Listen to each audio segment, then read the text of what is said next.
Donc, tu arrives en Australie, tu as l'expérience de l'horlogerie, donc logiquement, tu te dis, bah, tiens, je vais faire levier sur cette expérience-là. Qu'est-ce qui te fait croire que tu vas pouvoir monter ta propre marque? Parce que surtout qu'en plus, tu venais à l'origine, toi, du côté financier. Donc, qu'est-ce qui te fait dire que, bah, tiens, les montres, je vais trouver une opportunité là-dedans, de monter un nouveau truc?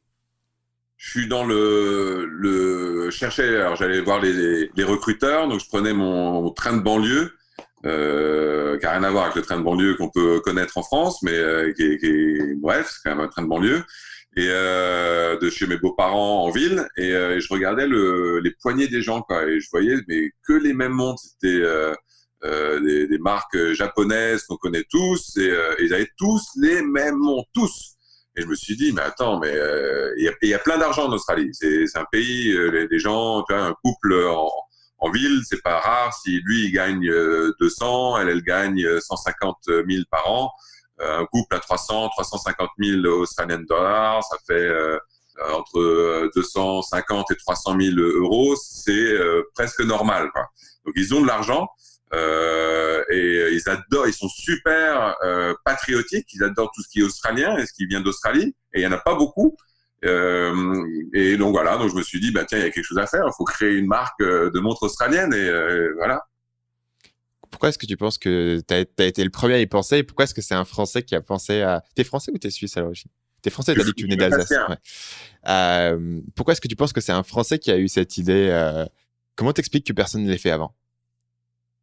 Bah, déjà d'une, il y a quelque chose de très australien, le Tall Poppy Syndrome. Ça, c'est australien, c'est connu. On n'aime pas les gens qui dépassent trop. Ça, c'est un truc qui est assez connu, quoi. Et c'est toujours des étrangers, généralement des Britanniques, dus aux colonies et tout ça, qui généralement sont les entrepreneurs et qui développent des choses et qui vendent l'Australie au monde, en fait. Et ça a toujours été le cas.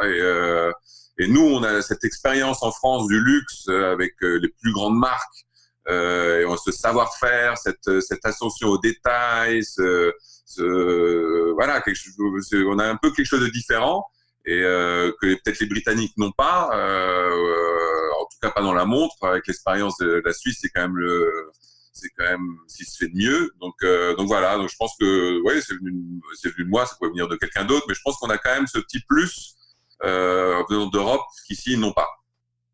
Il y a un côté où parfois les gens se disent que bah, si c'était une bonne idée, il y aurait déjà quelqu'un qui l'a fait. Est-ce que tu avais ce sentiment?